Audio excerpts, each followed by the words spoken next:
Hi guys, welcome back to my channel. Happy Mother's Day to you all. I hope you're having a really good day. It's a shame that we're still in lockdown, but at least we get to spend it with our family and the people that matter the most. As it's Mother's Day, I thought it would be the perfect day for me to make an exciting new announcement.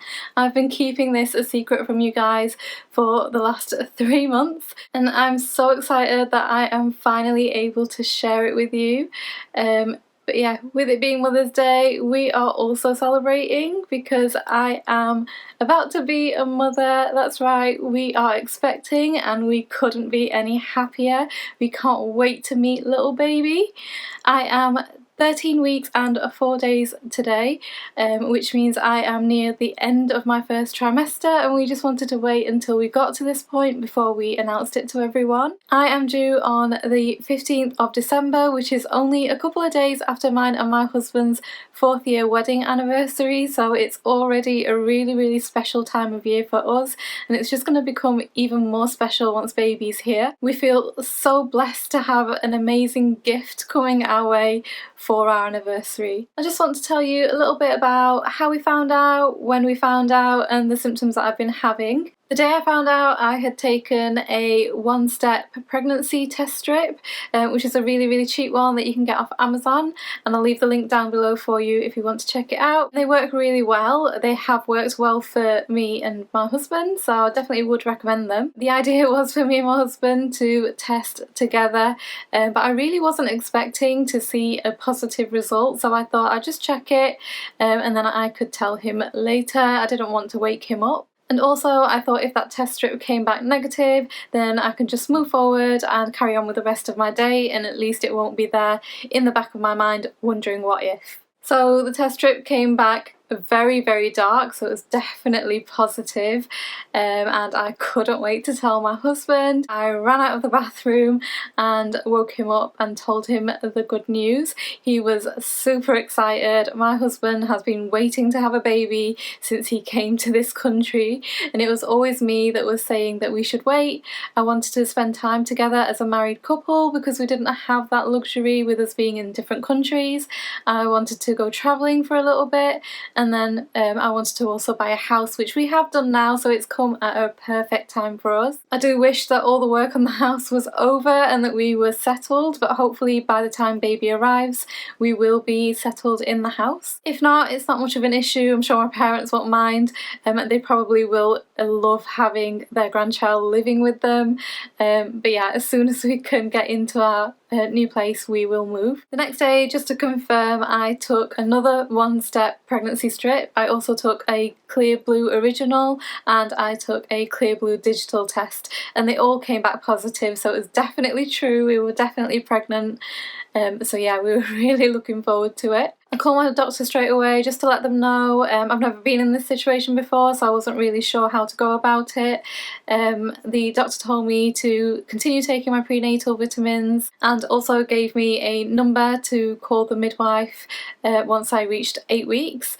Before then they don't really see you, and then they will book me in for a booking in appointment where they could get all my medical history and get all my bloods checked as well. We didn't really tell anyone when we found out. We just told the female members of my family and my husband's family, and that was it really. We waited until we were 12 weeks and had our 12-week scan before we told our other friends and family and our colleagues as well. About 4 days after finding out, I had a bit of pain on my right hand side, on my lower abdomen, and I did get really worried about what it might be. I also felt like a really sharp pain when turning over in bed, and then of course I went on to Google to find out what those symptoms could mean, and all that came up was an ectopic pregnancy, and it said that I might experience bleeding with it as well, and shoulder tip pain. I didn't have the bleeding or the shoulder tip pain, but it was enough to scare me.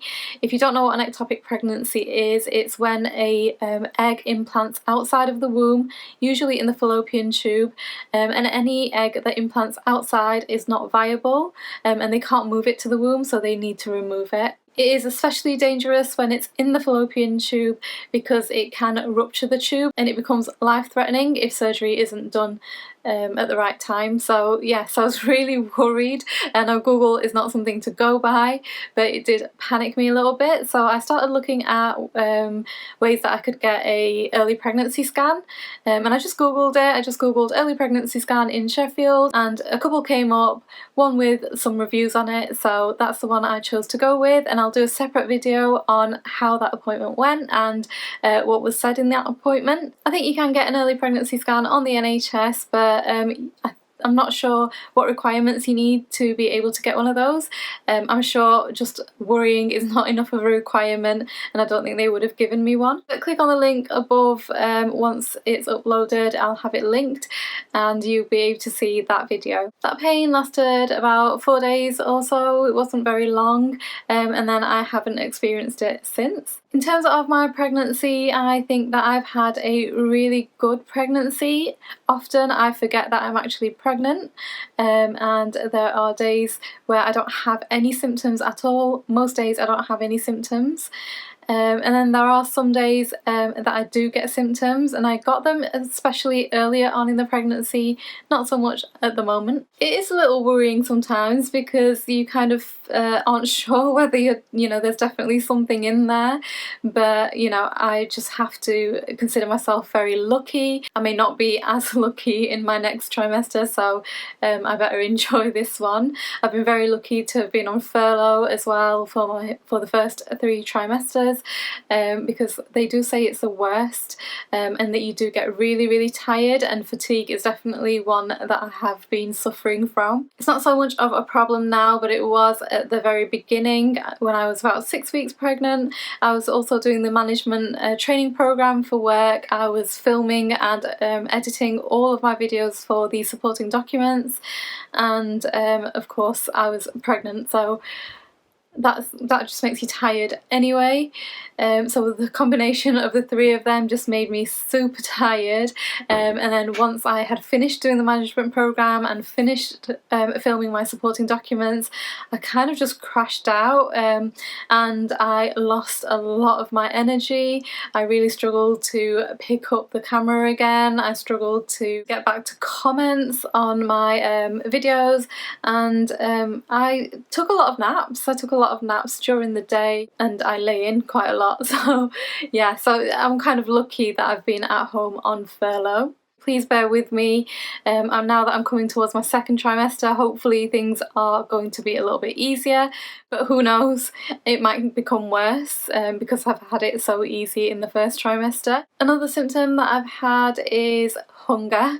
So at the beginning of the pregnancy, I was just always hungry. It didn't matter what I ate, I was never full, and I was just constantly looking for the next thing to eat. Even if I'd had a full plate of rice and curry, I was still hungry and still wanting to eat. Thankfully though, I didn't have an aversion to anything, and I was able to eat anything really, but I did find that I wasn't really into having any chocolate, ice cream, or anything creamy really, any desserts, which is probably a good thing anyway. Gestational diabetes is definitely a big possibility during my pregnancy, just with both my parents being diabetic and of course me being South Asian as well. So the fact that I'm not interested in having any sweet items is probably a good thing. I have noticed though that I have really enjoyed having things that are cold and refreshing, like ice lollies, homemade lemonade, cucumber and oranges that have been kept in the fridge. So yeah, they've been really nice for me to eat. Sort of in the middle of my 1st trimester, I kind of lost my appetite. I wasn't put off by anything, but I wasn't finding anything that I wanted to eat. Just nothing sounded good to me, and it was more sort of towards the evening and night, which did mean that I did get a bit of morning sickness, and it was only about 3 times that I was actually sick, which I think is really good. I know many people suffer from morning sickness in their pregnancy, and they have a lot more sickness than I've had, so I think I've got away with it pretty much. That was around 10 and 11 weeks. And then since then I haven't really had that, and my hunger has increased again just like it did at the beginning, and I'm finding that nothing I eat is enough and I'm always wanting to eat more. Another symptom that I've noticed is that I am so hot, especially during the night, and that is very unlike me. I am the kind of person that is always cold, my feet are always freezing, like ice cold. I'm warming it up on my husband all the time, which he absolutely hates, but he doesn't have to put up with that anymore. My feet are always warm now. I am always hot. I sleep with a fan on. I'm always asking him to open the windows in the morning. So yeah, so that's changed quite a bit. I don't know if that's to do with excess blood that's running through my body or not. I don't know why it is, but it's alright, it's not bad. I'm not too hot to a point where it's uncomfortable. It's actually very comfortable, and I think I'll rather feel warmer than cold all the time. In terms of how much I've grown, I haven't really grown much. I have of course grown some, but you know, it is lockdown, so I've gained a little bit of weight anyway, because I've not really been as active, I've not been doing much, and the belly is starting to show a little bit, but it's not enough to a point where anybody would be able to tell. They'll probably just think that I've enjoyed my food during this lockdown period. But that is literally it. That is all the symptoms that I've had during my first trimester. Like I said, it's been a really good trimester for me, and most of the times I don't feel anything, which is definitely a good sign. I did have a 6-week ultrasound, which I mentioned I'll do a video on. I also had my booking in appointment, which I'll also do a video on, and I had my 12-week scan, which I'll do a video on as well. So definitely keep an eye out for those. Subscribe and hit the notification button just so that it tells you when I upload them. Like the video if you did enjoy this and you want to see more. Comment any questions down below and I'll try my best to get back to you, and share the video if you have any friends and family in the same situation. So yeah, I'll see you in the next video. Take care of yourself, have a good day, bye!